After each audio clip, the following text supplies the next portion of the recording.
हरिवापी नेतृत्व पंक्ति अले सकले उके संलग्न पासपी नापा थो मुक्ति मोर्चा एटा राजनीतिक नेतृत्व बेचंगो नेपाल कम्युनिस्ट पार्टी माओवादी नेतृत्व छिपी सक्ष्टा जी सम नेवाय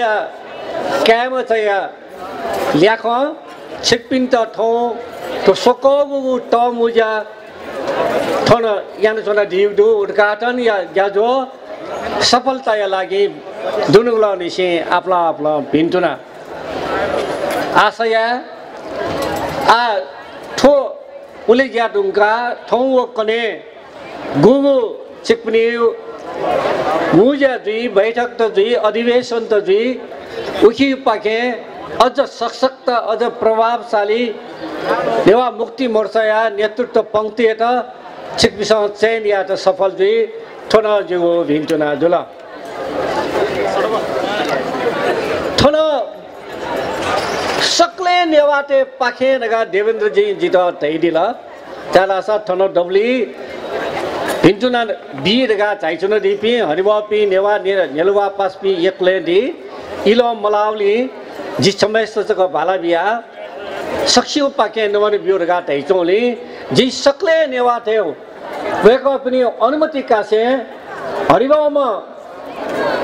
कांग्रेस प्रचण्ड हरिवामा खुलामा प्रधानमन्त्री पुष्पकमल दाहालज्यू अथे नेतृत्व पंक्ति या सक्ष्ट जी छताख लुमंग बियाचुना एउटा कुरा म आदरणीय कांग्रेस प्रचण्ड जीलाई एउटा कुरा स्मरण गराउँछु साथ उहाँको स्मृति पटलमा पनि त्यो ताजै छ होला यो मञ्चको निर्माण हिजो पूर्वतिर फर्किएर उ त्यहाँ त्यो पर नेवा राष्ट्रिय मुक्ति मोर्चाले आजभन्दा 15-16 वर्ष अगाडि त्यही उताको डबलीमा बसेर आदरणीय कमरेड प्रचण्डले नेवा स्वायत्त राज्यको घोषणा गर्नुभएको थियो मलाई सम्झना भएसम्म पुसको 2 गतेको कुरा थियो। अब मञ्चको मोडा फेरियो ऊ त्यो मञ्चको मोडा त्यहाँ पश्चिमतिर थियो अहिले मञ्चको मोडा मञ्च चाहिँ पूर्वतिर चाहिँ निर्माण भएको छ त्यहाँदेखि यहाँसम्म प्रचण्ड कांग्रेसको नेतृत्वको नेपाल कम्युनिस्ट पार्टी माओवादी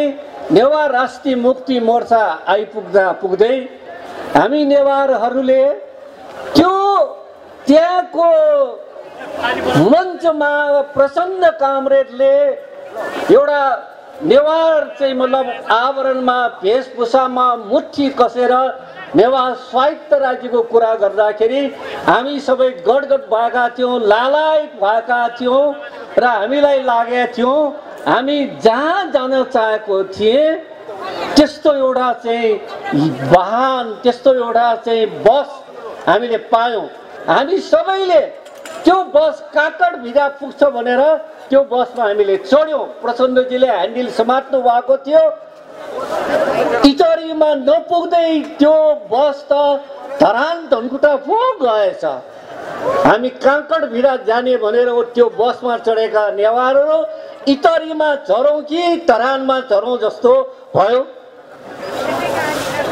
मलाई लाग्छ अहिले मञ्चको मोडा फेरिएको छ प्रचण्ड कांग्रेस नेतृत्वको नेपाल कम्युनिस्ट पार्टी माओवादीको पनि त्यो राजनीतिक प्रतिबद्धता राज्य सत्तातिर होइन पहिचानको आन्दोलनमा संघीयतालाई मजबुत गर्ने गणतन्त्रलाई मजबुत गर्ने साँच्चै नै परिवर्तनकारी शक्तिको एउटा मूल केन्द्रको रूपमा निर्माण गर्न अहिले पछि पर्ने छैन होला हिजो जुन गल्ती गरेका थियो त्यो गल्ती अब सच्याउनु हुनेछ हामी विश्वास गरौँ चिसा विश्वास या मिग गुगु चिसा आशयनौ ख गुगु डोंगु ख नेपाल कम्युनिस्ट पार्टी माओवादी पाके आ पिंका हुने चीज सही थाते छेंकी त्यहीपट्टि आशाका छिप्पी सफलतामा यही नै मेरो शुभकामना।